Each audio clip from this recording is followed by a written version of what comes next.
Kehidupan wanita ini sangat penuh dengan kesulitan karena di sekolah, ia selalu dirundung habis-habisan oleh teman-temannya menjelang ujian masuk perguruan tinggi. Wanita ini bertemu seorang pria berandalan yang akhirnya membuat hidupnya berubah karena berkat pria itu hidup wanita ini menjadi aman. Saat itu sekolah Chen Yan digegerkan peristiwa seorang siswi melompat di tengah halaman sekolah. Usut punya usut, siswi itu adalah korban perundungan sebelum akhirnya berpindah kepada Chen Yan sebagai teman dekatnya. Hidup Chen Yan juga sulit karena ibunya menjadi buronan akibat sering menjual kosmetik palsu dan banyak hutang. Pertemuan Chen Yan dan Xiao Bei pertama kali adalah ketika pria itu sedang dikeroyok. Chen Yan mencoba menelpon polisi, namun berakhir keduanya dijadikan bulan-bulanan. Hubungan mereka semakin dekat setelah Xiao Bei tahu kehidupan Chen Yan di sekolah sangat sulit dan mengajaknya ke rumah. Karena tidak tahan, Chen Yan melaporkan perundungan yang dilakukan Wei dan teman-temannya kepada polisi, membuat mereka dikeluarkan dari sekolah. Kecuali Wei yang adalah anak seorang pengusaha kaya. Wei dan teman-temannya menunggu Chen Yan di rumahnya. Untunglah Chen Yan masih bisa kabur dan memutuskan tinggal di rumah Xiao Bei yang lebih aman. Semenjak saat itu, Xiao Bei selalu mengikuti Chen Yan kemanapun dari jarak jauh agar wanita itu aman. Mereka juga sering menghabiskan waktu berdua dan diam-diam Xiao Bei pernah mengancam Wei ketika wanita itu sendirian. Malapetaka terjadi ketika Xiao Bei yang sedang ditahan polisi karena berjudi meninggalkan Chen Yan sendirian.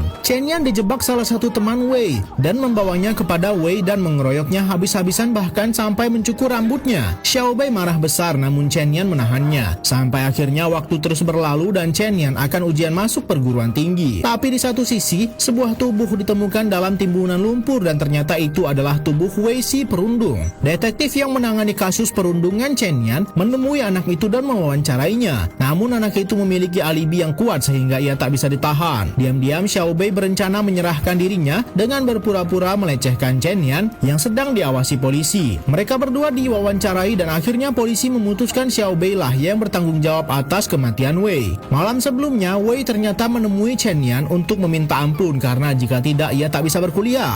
Namun Chen Yan yang menahan emosi tidak sengaja mendorong anak itu sampai terjatuh. Xiao Bei lah yang menolong menyembunyikan tubuh Wei dengan menguburnya di suatu tempat. Namun sayang aksi mereka ketahuan dan Xiao Bei meminta Chen Yan berpura-pura tidak mengenalnya. Chen Yan melanjutkan impiannya dan lulus dengan nilai yang tinggi. Tapi detektif yang masih yakin Chen Yan terlibat datang memberikan kabar bahwa Xiao Bei akan dihukum mati. Mereka dipertemukan kembali dan akhirnya Chen Yan juga ikut ditahan. Setelah bertahun-tahun Chen Yan menjadi guru SD dan Xiao Bei juga sudah keluar seperti biasa, masih mengikuti Chen Yan dari jarak jauh.